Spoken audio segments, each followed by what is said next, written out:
ఈ ప్రత్యేకమైన good Friday ఈ ఆరాధనకు వచ్చిన మీ అందరికీ నా యొక్క హృదయపూర్వక వందనాలు. దేవుడు మిమ్మల్ని మీ కుటుంబాన్ని దీవించునుగాక. హల్లెలూయా.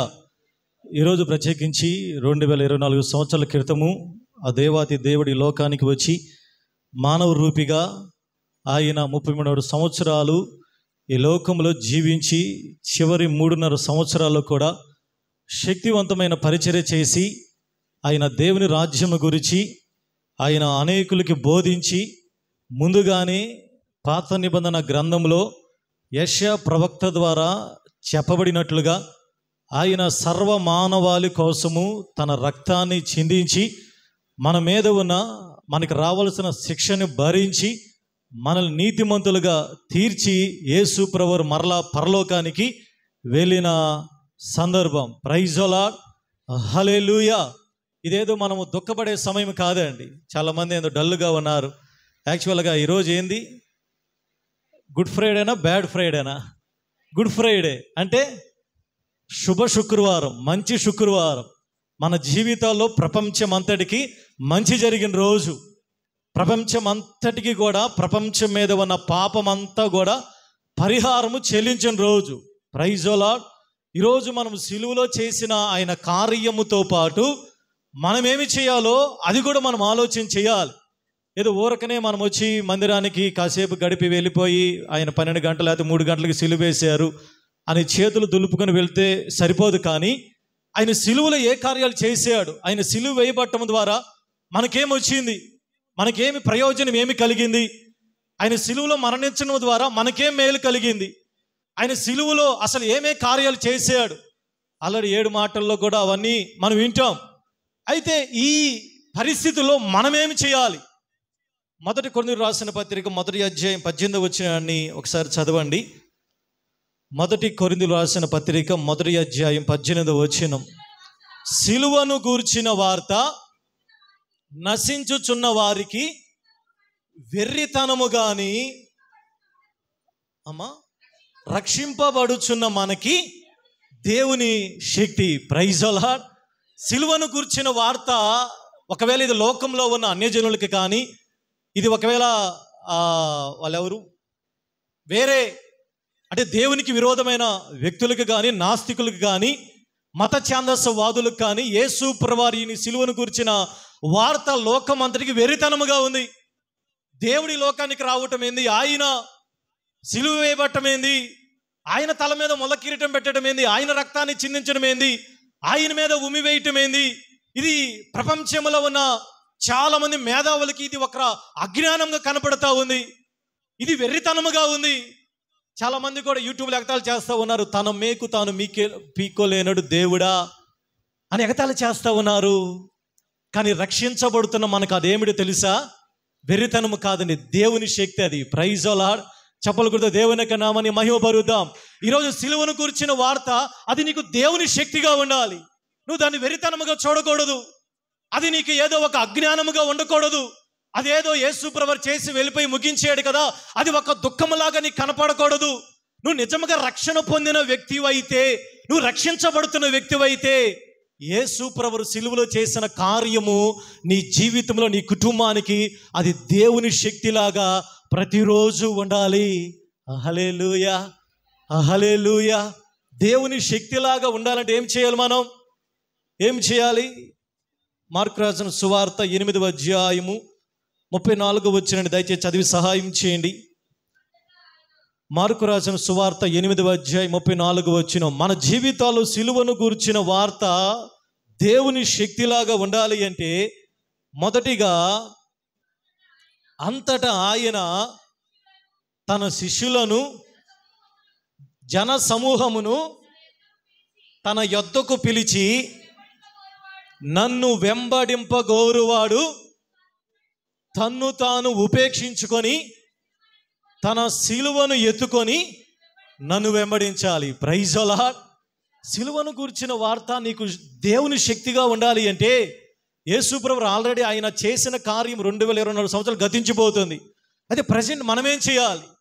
యేసు ప్రభువు ఉన్న కాలంలో చెప్పిన మాట, ఎవడైనను నన్ను వెంబడించాలి, ఎవడైనను నా మార్గంలో నడవాలి, ఎవరైనా నా చిత్తంలో నడవాలి, ఎవరైనా నాకు శిష్యులుగా, నా బిడ్డలుగా బ్రతకాలి అంటే మొదటిగా తన సిలువను ఎత్తుకొని యేసు ప్రభువుని వెంబడించాలి.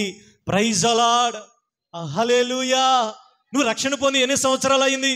నువ్వు బాప్తిసం పొంది ఎన్ని సంవత్సరాలు అయింది? ఈ రోజుకై నువ్వు నీ సిలువను ఎత్తుకొని యేసయ్యను వెంబడిస్తున్నావా? ఊరకని వెంబడిస్తున్నావా? ఊరకని వెంబడించడం ప్రయోజనం ఏమి లేదండి. ఆనాడు యేసయ్యను కూడా ఊరకని వెంబడించిన వాళ్ళు మధ్యలోనే వెళ్ళిపోయారు. వాళ్ళు ఊరకని వెంబడించిన వాళ్ళు వాళ్ళ జీవితం మధ్యలోనే ముగించబడింది. కానీ అంతం వరకు ఉన్న వాళ్ళ జీవితాలే అవి దీవించబడాయి, ఆశీర్వదించబడ్డాయి. Praise the lord. కాబట్టి మొదటిగా నువ్వు చేయవలసిన పని ఈ గుడ్ ఫ్రైడే రోజు నీ సిలువను ఎత్తుకొని నిన్ను నువ్వు ఉపేక్షించుకొని యేసయ్య మార్గంలో నువ్వు నడవాలి. హల్లెలూయా. ఎవరి సిలువ అంట? ఒక్కొక్కరు సిలువ అన్నాడు. సిలువ ఎత్తుకోవడం అంటే ఏమిటి? ఈరోజు చాలామంది మెడల్లో సిలువలు వేసుకుంటారు, కీ చైన్స్ లాగా. ఆ సిలువలు ఎత్తుకొని మోయటం కాదండి. చాలా రోమన్ క్యాథలిక్స్ అయితే వాళ్ళు సిలువను మోస్తా యేసు ప్రభువుకి వేసినట్లుగా వాళ్ళు ప్రదర్శిస్తూ ఉంటారు. ఆ సిలువ మోయటం కాదు, ఆ సిలువను ఎత్తుకోవటం కాదు. సిలువని ఎత్తుకోవటం అంటే యేసు ప్రభువు ఎలాంటి శ్రమలు, ఎలాంటి బాధలు, ఎలాంటి కష్టాల గుండా వెళ్ళాడో నీ జీవితంలో కూడా యేసు ప్రభువు కొరకు తెగించవలసి వచ్చిన, యేసయ్య కొరకు నమ్మకముగా జీవించవలసి వచ్చిన, యేసు ప్రభువు కొరకు నమ్మకముగా బ్రతకాల్సి వచ్చిన సమస్తాన్ని కూడా సిలువ రూపంలో నువ్వు ఎత్తుకొని ప్రతిరోజు కూడా ఆయన మార్గంలో నువ్వు నడవాలి. Praise the lord. అందుకని అపోస్తలుడు పౌలు అంటున్నాడు, గలతీయులకు రాసిన పత్రిక 2వ అధ్యాయము 20వ వచనం దయచేసి చదివి సహాయం చేయండి.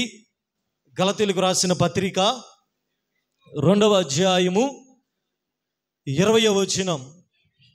నేను క్రీస్తుతో కూడా సిలువ వేయబడి ఉన్నాను. ప్రైజ్ ది లార్డ్, హల్లెలూయా. నువ్వు సిలువ వేయబడ్డావా? ఇప్పుడు యాక్చువల్గా మనం యేసయ్య సిలువని ధ్యానించుకోవడానికి వచ్చాం. ఇప్పుడు యేసయ్య సిలువ ధ్యాన కూడికలు యేసయ్య అడుగుతున్న మాట ఏందో తెలుసా? చెప్పండి. నువ్వు ఆచరించావా? ఉపవాసం ఉన్నావు? ఇది కాదండి. ఈరోజు నువ్వు సిలువ వేయబడాలి.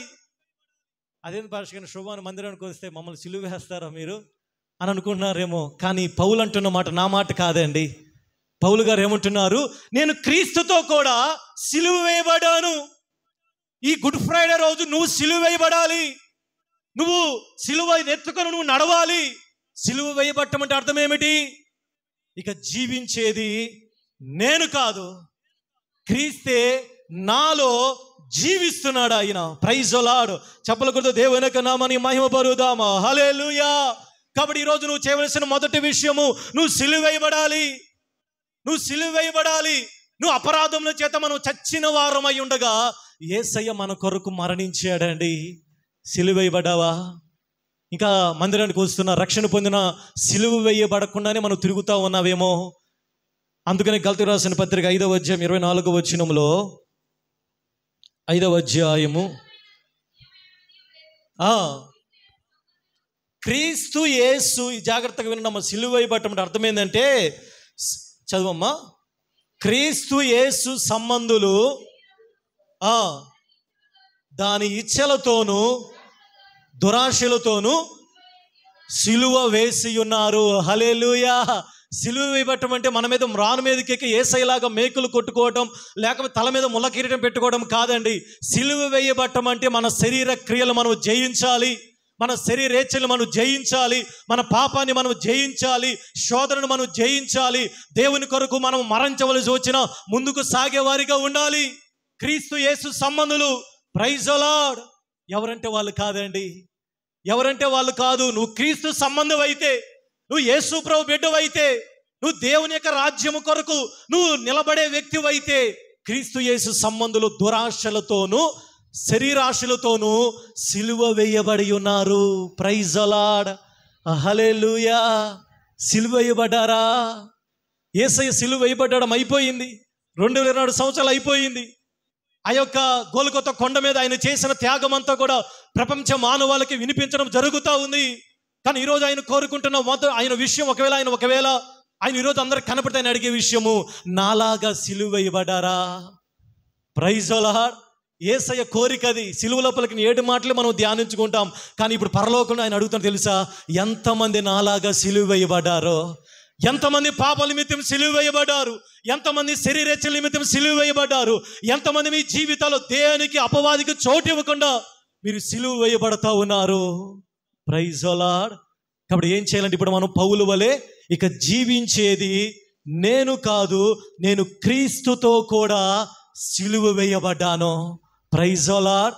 ఈరోజు ఈ గుడ్ ఫ్రైడే రోజు మీరు చెప్పగలగాలి, నేను క్రీస్తుతో కూడా సిలువ వేయబడ్డాను, నేను యేసయ్యతో కూడా సిలువ వేయబడ్డాను. ఇక జీవించేది నేను కాదు, ఇక జీవించేది నా ప్రాచీన స్వభావము కాదు, ఇక నా పాత జీవితము కాదు, ఇక పాత బ్రతుకు రక్షణ పొందకముందు ఎలాగ ఉందో ఇంకా అలాంటి జీవితం కాదు, అలాంటి వ్యక్తిత్వము కాదు, అలాంటి తలంపులు కాదు, అలాంటి ఆలోచనలు కాదు, అలాంటి ఇంక ఏది కూడా ఉండనే కనపడకూడదండి. అపోస్తలుడైన పౌలు సిలువ వేయబడకముందు ఎలాగున్నాడు తెలుసా?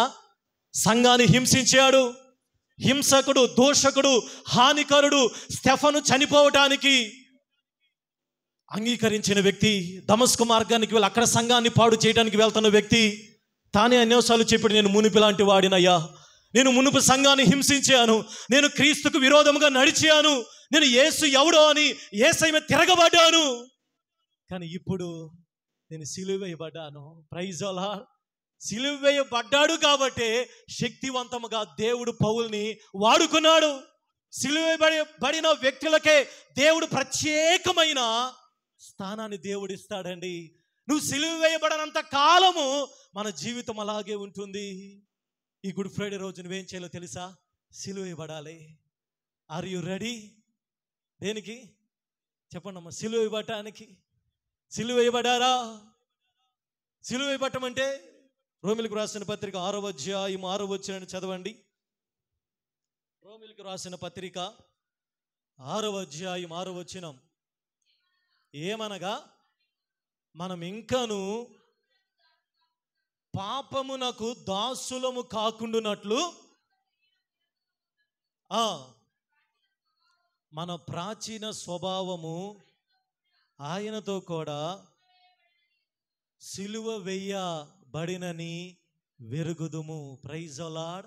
ఇప్పుడు మనం సిలువ వేయబడ్డామండి, మన ప్రాచీన స్వభావం సిలువ వేయబడింది. ఇప్పుడు యేసయ్య నమ్ముకో ముందు ఉన్నట్లుగా మాటలు మనం ఉండకూడదు. ఇంకా ఈ గుడ్ ఫ్రైడే రోజు యేసయ్య మాట్లాడుతున్నాడు మనతోటి. మన స్వభావం, మన ప్రాచీన స్వభావం అలా కనపడకూడదు. మందిరానికి రాకముందు మనం ఎలాగ ఆలోచించామో ఇంకా అలాంటి ఆలోచనలు ఉండకూడదు, మనకు అలాంటి తలంపులు ఉండకూడదు, మనకు అలాంటి ఉద్దేశాలు ఉండకూడదు, మన సహవాసం అలా ఉండకూడదు. ఇప్పుడు సమస్తము కూడా మన మాట కానీ, మన పాట కానీ, మన పద్ధతి కానీ, మన ప్రవర్తన కానీ, మన ఆలోచనలో క్రీస్తు కనపడును గాక. హల్లెలూయా. మీ ఉద్దేశాలు క్రీస్తు కనపడును గాక, మీ కుటుంబంలో క్రీస్తు కనపడును గాక, మీ ఆలోచనలో క్రీస్తు కనపడును గాక, మీ మార్గంలో క్రీస్తు కనపడును గాక, మీ సహవాసంలో క్రీస్తు కనపడాలి, మీ మాటల్లో క్రీస్తు కనపడాలి. మీరు ఎక్కడ ఉన్నా మీ నడకలో అనేకులకి క్రీస్తు కనపడాలి తప్ప ఇంకా మనం కనపడకూడదండి. మనం కనపడ్డామా? సిలువ వేయబడలేదు, సిలువ వేయబడలేదమ్మా. ఒకవేళ సొగవే సిలువ వేయబడ్డావేమో, కాదండి, పూర్తిగా సిలువ వేయబడాలి. Praise the Lord. కొంతమంది పాస్టర్ గారండి, మేము సొగవే సిలువ వేయబడ్డామండి, మేము చేతుల వడికే సిలువ వేయబడ్డాం, మేము కాళ్ళ వడికే సిలువ వేయబడ్డామండి, మేము నోటి వడికే సిలువ వేయబడ్డాం, మేము తల వడికే సిలువ వేయబడ్డాం. కాదమ్మా. యేసయ్య ఒక అవయవం వడికే సిలువ వేయబడ్డా? తలకి ముళ్ళ కిరీటం పెట్టబడింది. ఎందుకో తెలుసా? ఎందుకు? తలంపుల్ని జయించడానికి. చేతులు కొట్టబడ్డాయి, మేకులు కొట్టబడ్డాయి, కాళ్ళు మేకులు కొట్టబడ్డాయి, వీపున దెబ్బలు కొట్టారు. దాదాపు ఆ యెషయా గ్రంథం అంతా మీద మనం చదువుకున్నాము కదా. అవన్నీ ఎవరికి రావాలి? అవన్నీ ఎవరికి? మన నిమిత్తం ఆయన భరించాడు, మన నిమిత్తం ఆయన వహించాడు. వ్యసనాక్రాంతుడుగాను, దుఃఖాక్రాంతుడుగాను మన నిమిత్తము మొత్తబడ్డాడు ఆయన. మనకు రావాల్సిన పనిష్మెంట్ అంతా కూడా ఆయన పరిహారము చెల్లించాడు ఆయన. Praise the lord. అందుకని మనం ఆరాధనలు పాడుకున్న వర్ణించలేను, వివరించలేను యేసయ్య నీవు నాకు చేసిన మేలు. Praise the lord. ఈరోజు నువ్వు సిలువ వేయబడుతున్నావా? ఈరోజు చాలామంది ఏం చేస్తారంటే ఎవరికారు సిలువ వేయకుండా, హెబ్రీయులకు రాసిన పత్రిక 6వ అధ్యాయం 6వ వచనంలో ఏం జరుగుతూ ఉందంటే, హెబ్రీయులకు రాసిన పత్రిక 6వ అధ్యాయం 6వ వచనం చదవండి. దేవుని దివ్యవాక్యమును రాబో యుగ సంబంధమైన తప్పిపోయిన వారు తమ విషయములో దేవుని కుమారుణ్ణి మళ్ళా సిలువ వేస్తున్నారండి. బాహాటముగా ఆయన అవమానపరుస్తున్నారు. ఈరోజు దేవుని యొక్క వాక్యంలో ఎవరికి వారు సిలువ వేసుకోండి, సిలువ వేయబడండి అని స్పష్టంగా వ్రాస్తే హెబ్రీ గ్రంథకర్త అంటున్నాడు, చాలా మంది దేవునికి దూరమై, చాలా మంది దేవుని యొక్క వాక్యానికి రక్షణ పొంది, బాప్తీసం పొంది, ప్రభు సంస్కారాలను తీసుకుంటా మరలా లోకంలోనికి వెళ్ళిపోతే అది ఎలాగ మనం అర్థం చేసుకోవాలి? యేసయ్య మరలా మనం సిలువ వేస్తున్నాం. నువ్వు మరలా యేసయ్యని సిలువ వేస్తున్నావు, మరలా నువ్వు ఆయన సిలువ మీదకి ఎక్కిస్తున్నావు. చాలా మంది ఆయన యేసయ్యని సిలువ మీదకి ఎక్కించి ఆయన అవమానపరుస్తూ ఉన్నారు. అలాగ చేస్తున్నావేమో మనం ఈరోజు. మరొక చోట ఫిలిప్పీయులకు రాసిన పత్రిక 3:18 ఈ రీతిగా వ్రాయబడి చదవండి. ఫిలిప్పీయులకు రాసిన పత్రిక, అనేకులు క్రీస్తు సిలువకు శత్రువులుగా నడుస్తున్నారు. దేవుడేమన్న క్రీస్తు సిలువకు అనుకూలంగా నడవండి, యేసయ్య సిలువ ఆయన వేయబడినట్లుగా మీరు సిలువ వేయబడండి అంటే చాలామంది క్రీస్తు సిలువకు విరోధముగా నడుస్తున్నారు. కాదండి. ఈరోజు మొదటిగా నేను సిలువ వేయబడ్డానా? నేను నా ప్రాచీన స్వభావం సిలువ వేయబడిందా? నా శరీరాశలు సిలువ వేయబడ్డాయా? నా మాటలో నేను సిలువ వేయబడ్డానా? నా తలంపులో నేను సిలువ వేయబడ్డానా? నా ఆలోచనలో నేను సిలువ వేయబడ్డానా? నేను నా చూపులో సిలువ వేయబడ్డానా? ఈరోజు నువ్వు ఆలోచన చేస్తే ఎక్కడ నువ్వు సిలువ వేయబడలేదో, ఈరోజు నువ్వు దేవుని దగ్గర, దేవుని మందిరంలో ఒక చిన్న తీర్మానం తీసుకుని వెళ్తే ఈ రోజు నీ జీవితాల్లో సిలువను గూర్చిన వార్త దేవుని శక్తిగా నీ జీవితంలో ఉండబోతుంది. చెప్పలు కూడా దేవుని యొక్క నామాన్ని మహిమపరుద్దాం. ప్రైజ్ ది లార్డ్, హల్లెలూయా. నువ్వు ఆ రీతిగా సిలువ వేయబడితే దేవుని యొక్క సిలువను గూర్చిన వార్త నీ జీవితానికి ఒక ఆశీర్వాదముగా, ఒక దీవెనకరముగా, అనేకులను వెలిగించే వ్యక్తిగా దేవుడు మార్చాలనుకుంటున్నాడు ఆయన. హల్లెలూయా. 2 తిమోతి రాసిన పత్రిక 2:11 చదవండి. 2 తిమోతిలో రాసిన పత్రిక 2:11 ఈ మాట నమ్మదగినది ఏమనగా, మనం ఆయనతో కూడా చనిపోయిన వారమైతే ఆయనతో కూడా బ్రతుకుదుము. Praise the lord. మొదటగా సిలువ వేయబడాలి. ఇప్పుడు యేసు ప్రభువు సిలువ వేయబడినంత ఏం జరిగింది? చనిపోయాడు. ఆయన చనిపోయాడా లేదా? చనిపోయాడు. ఇప్పుడు మనం ఏం చేయాలి? ఏం పరిస్థితి? ఇంత సిలువ వేసి ఇప్పుడు మరలా మమ్మల్ని చచ్చిపోమంటున్నారా? శారీరక సంబంధమైన చనిపోవటం కాదండి. ఏమని చెబుతున్నాడు అక్కడ భక్తుడు? ఆయనతో కూడా చనిపోతే గాని, చదవండి అన్నమాట, మనం ఆయనతో కూడా చనిపోయిన వారమైతే ఆయనతో కూడా నువ్వు బ్రతుకుతావు. ప్రైజ్ ది లార్డ్, హల్లెలూయా. నువ్వు ఆయనతో కూడా చనిపోవాలి. నువ్వు ఆయనతో కూడా చనిపోయి పాతి పెట్టబడాలి. నీ ప్రాచీన స్వభావం పాతి పెట్టబడాలి. చనిపోతేనే కానీ మరలా నువ్వు ఆయనతో కూడా, ఆయన 3వ రోజు రేపు ఈస్టర్ కదా, ఆయన ఎట్లాగా లెగిసాడో నువ్వు కూడా నీ ప్రాచీన స్వభావం కానీ నీ శరీర సంబంధంగా నువ్వు చనిపోతేనే కానీ మరలా నువ్వు బ్రతకవు అని దేవుని యొక్క వాక్యంలో స్పష్టముగా వ్రాయబడి ఉంటుంది. హల్లెలూయా. అందరూ కొరింథీ పత్రికలో పౌలు గారు అంటున్నారు, గోధుమ గింజ భూమిలో అది చావకపోతే అది మరలా తిరిగి ఎలాగ బ్రతకదో సేమ్ అంతేనండి.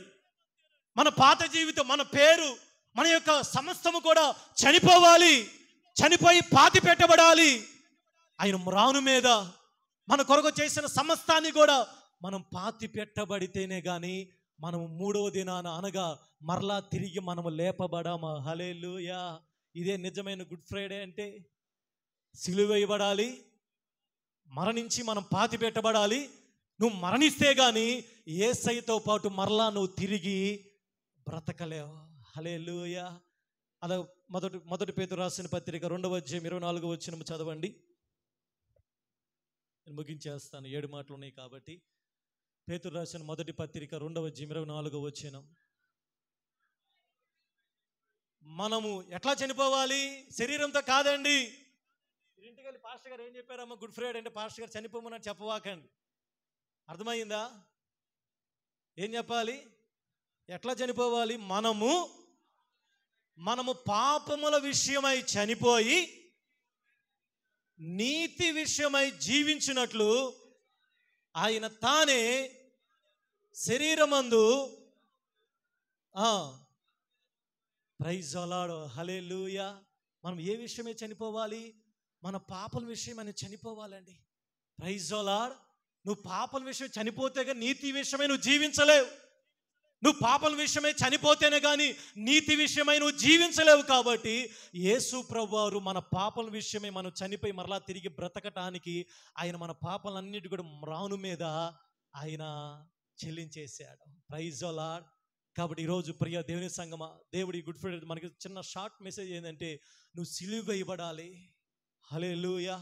రెండోదిగా మన పాపల విషయం మనం చనిపోవాలి పూర్తిగా. ఇంకా ఏది కూడా మన జీవితంలో కనపడకూడదు. యేసు ప్రభువు ఎలాగా ఆయన పాతి పెట్టబడ్డాడు, ఈ గుడ్ ఫ్రైడే రోజు మనము కూడా పాతి పెట్టబడితే గాని మన ప్రాచీన స్వభావము మరలా మనల్ని దేవుడు తిరిగి లేపగలిగిన సర్వశక్తి కలిగిన దేవుడు ఆయన. హల్లెలూయా. అప్పుడు మాత్రమే సిలువను గూర్చిన వార్త మనకి దేవుని శక్తిగా ఉంటుంది. సిలువను గూర్చిన వార్త నీకు ఆశీర్వాదకరంగా ఉంటుంది. సిలువను గూర్చిన వార్త నీ జీవితంలో ఒక బలమైన కార్యాన్ని తీసుకొని వస్తుంది. కాబట్టి ఈరోజు దేవా, నేను ఇంకా సిలువ వేయబడలేదయ్యా, ఈ గుడ్ ఫ్రైడే రోజున ఆయన నన్ను సిలువ వేసుకోవడానికి, నీ సిలువని ఎత్తుకొని నన్ను నేను ఉపేక్ష ముందుకు సాగడానికి సహాయము చేయండి. నేను పాపల విషయమే చనిపోయి నీతి విషయమే జీవించాలి ప్రభా అని నువ్వు తీర్మానం తీసుకుంటే దేవుడు నీ తీర్మానాన్ని బలపరచగలిగిన దేవుడు ఆయన. హల్లెలూయా. యేసు ప్రభువు సిలువలో ఎన్నో కార్యాలు చేశాడండి. అవన్నీ 7 మాటలు మనం విందాం. ఆయన సిలువలో మన జన్మ కర్మ పాపాలన్నీ కూడా తొలగించని ఇంకా ఏ పాపం మన మీద ప్రభుత్వం అనేది చెయ్యదు. అంతకుముందు అయితే మన మీద జన్మ కర్మ పాపము అదంతా కూడా అపవాది దగ్గర ఆ రుణానికి కొలసి రాసిన పత్రికలో ఉందన్నమాట. మనకి విరోధముగా 2వ అధ్యాయం 3వ అధ్యాయంలో అనుకుంటా మనకి విరోధముగా వ్రాసిన పత్రాలన్నీ కూడా కొట్టివేయబడ్డాయి. Praise lord. ఇప్పుడు మనం నీతిమంతులం. దేవుడు మనల్ని పరిశుద్ధులుగా చేసాడు. ఆయన రక్తము ద్వారా మనల్ని విమోచించాడు. ఇంకా ఒకవేళ నువ్వు రక్షణ పొందకపోతే, నువ్వు బాప్తీసు పొందకపోతే, ఆయన రక్తము చెందకు నువ్వు రాకపోతే, ఈరోజు ఒకవేళ ఈ గుడ్ ఫ్రైడే రోజు యేసయ్య అడుగుతున్నాడండి, ఆయన చేసిన కార్యం అది వ్యర్థముగానే కనపడతా ఉంటుందండి. నువ్వు రక్షణ పొంది యేసయ్య సిలువ చెంతకు వస్తే గొప్ప దీవెన మనకి కలుగుతుంది. హల్లెలూయా, హల్లెలూయా. కాబట్టి కొద్ది మాటలు దేవుడు మనకు దీవించును గాక. ఆమేన్. ఈ సమయంలో మనము 7 మాటల కొరకై మనం ప్రార్థన చేద్దాం. అందరూ తల వంచలేదు ఒకసారి.